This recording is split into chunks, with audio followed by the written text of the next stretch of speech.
Buenas tardes, profesor. Mi nombre es Carol Siva. Este video está siendo grabado el 29 de julio. Yo vengo a conversar un poquito de los 5 principios constitucionales. El primer principio sería el principio protector. En este caso, este principio es el más importante porque es donde impera el derecho a la igualdad y la no discriminación. En este tipo de derecho se debe proteger a la parte más vulnerable, que en este caso es el trabajador. Este se rige por 3 reglas: la regla más favorable, la regla de la condición más beneficiosa y la regla indubio pro operario. La regla más favorable se tiene que aplicar a aquella norma que es más favorable para el trabajador cuando no hay concurrencia de la norma. Por ejemplo, si un contrato laboral está escrito que se tienen 2 días libres por semana, pero en el convenio verbal me indican que solo uno, el que tiene más peso es el contrato escrito, porque es el que le conviene más al trabajador. La regla es la condición más beneficiosa. Una norma normativa no puede nunca empeorar las condiciones que ya tiene un empleado. Por ejemplo, si en un contrato escrito se dice que se tienen 30 días libres de fiesta y el convenio dice que son 22, siempre van a prevalecer los 30 porque es lo más beneficioso para el empleado. Ahora vamos a hablar un poquito de la regla indubio pro operario. Esta establece una situación más favorable para este último cuando se generan dudas sobre el alcance de disposiciones legales, reglamentarias o incluso contractuales en materia laboral, con el objetivo de proteger y salvaguardar al trabajador. Ejemplo: si un empleado es despedido con responsabilidad laboral y a la hora de sacar el cálculo de su liquidación no le suman los pluses laborales al monto de su liquidación y este solicita que se le incluyan, aplicando la regla del indubio, se le debe aplicar y hacer la inclusión del monto de los pluses al monto de su liquidación. Y ahora vamos a hablar de la primacía de la realidad. Significa que en caso de discordancia entre lo que ocurre en la práctica y lo que surge en los documentos, debe dársele preferencia a lo que ocurre en la práctica. Ejemplo: un trabajador percibe una remuneración mensual declarada en planilla electrónica y en boletas, pero también recibe un ingreso mensual regular permanente y de disposición y complementario a aquello, pero que no es declarada en planilla ni en boletas de pago, sino que se le entrega por fuera. Como se aprecia en el verdadero ingreso remunerativo, el trabajador no está constituido únicamente por el monto formalmente declarado en la planilla ni en las boletas de pago, sino también de aquella otra suma informal. Aquí arribamos a la conclusión que es en la aplicación del principio de primacía de la realidad. Vamos a hablar del principio de la continuidad laboral. El principio de la continuidad hace referencia al principio que busca la estabilidad y la continuidad laboral de las personas dentro de una organización o una empresa. Por lo tanto, los gerentes dentro de la organización deben verificar que la duración del contrato sea lo más extensa posible, tomando en consideración el rendimiento, ¿verdad?, del personal dentro de la empresa. Como un ejemplo de eso podemos ver las renovaciones de contrato.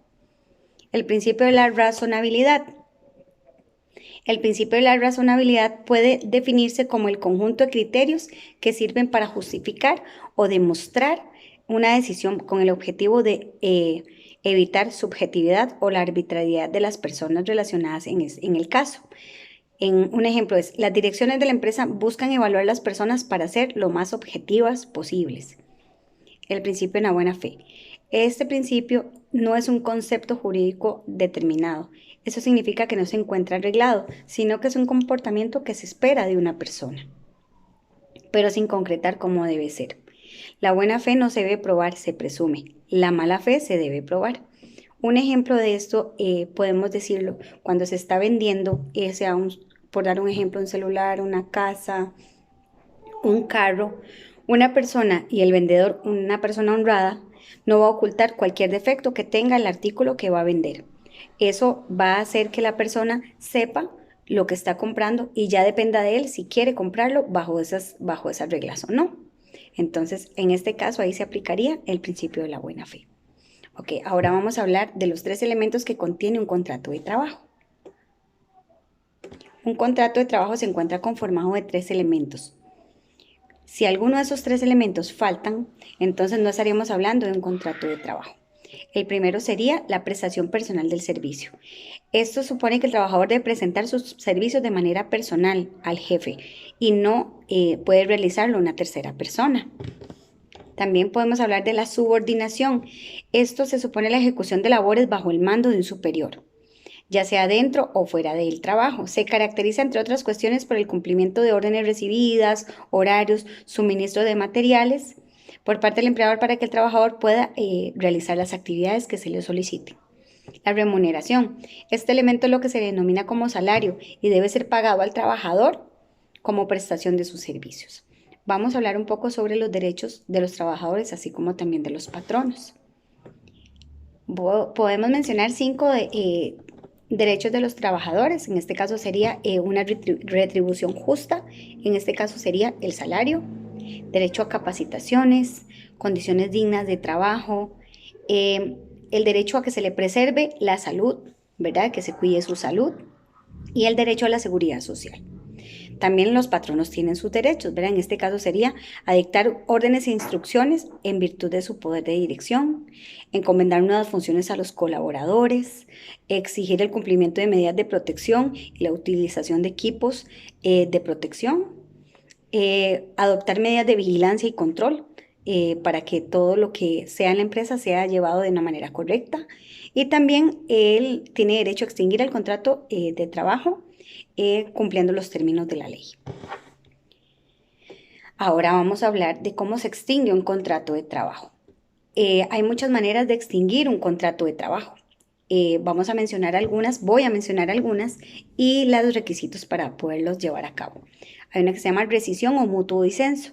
Es cuando ambas partes expresan el deseo de romper el contrato laboral. Tanto el empleado como la jefatura ya no quieren trabajar juntas. El requisito que se necesita es realizarlo por escrito y mediante escritura pública ante una autoridad judicial administrativa del trabajo, con presencia obviamente del trabajador. Renuncia o dimisión. Esta es una de las formas donde de contrato de trabajo donde no se necesita una expresión de causa emitida por el trabajador, simplemente el trabajador dice no quiero seguir trabajando en esta empresa. El requisito para eso sería hacerlo de forma escrita y en forma personal. Despido con justa causa.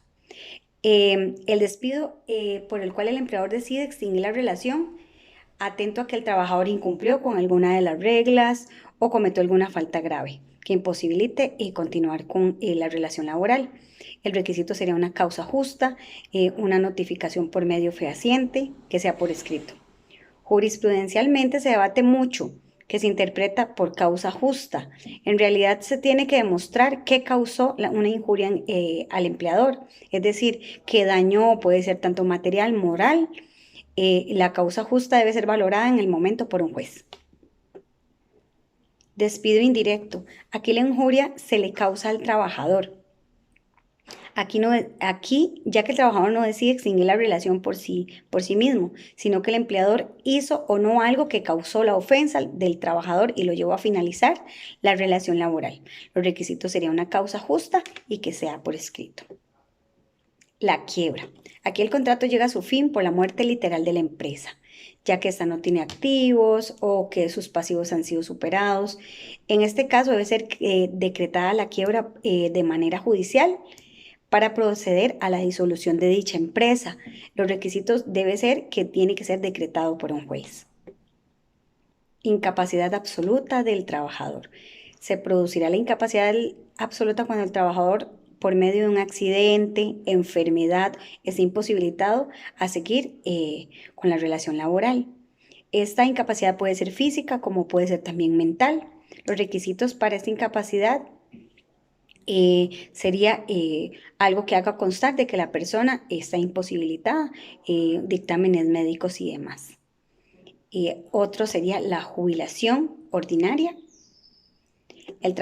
Cuando el trabajador adquiere los derechos necesarios para recibir este beneficio, el empleador no podrá intimar a que inicie los trámites para jubilarse y así extinguir la relación laboral. Para esto le hará entrega de certificaciones de servicios remunerativos y otra documentación necesaria para completar todos los trámites que él requiera. Los requisitos, el trabajador debe cumplir con los requisitos de edad y aportes para ser acreedor de la jubilación ordinaria. Otra causa es la muerte del trabajador. Indefectiblemente se extinguirá el contrato, ya que es una relación intuiti personae. Si fallece el trabajador, el contrato no tiene razón de ser. No importa la causa o el motivo de la muerte. En mi caso personal, esta investigación amplió mis conocimientos en el área laboral. Es importante saber cómo dar el correcto cumplimiento en lo que respecta a relaciones de trabajo, donde se respeten los derechos, los deberes tanto del trabajador como del patrono. También es un tema que me parece de suma importancia de conocer las formas en que hay que finiquitar un contrato laboral y los requisitos indispensables para cada uno de ellos. Muchísimas gracias.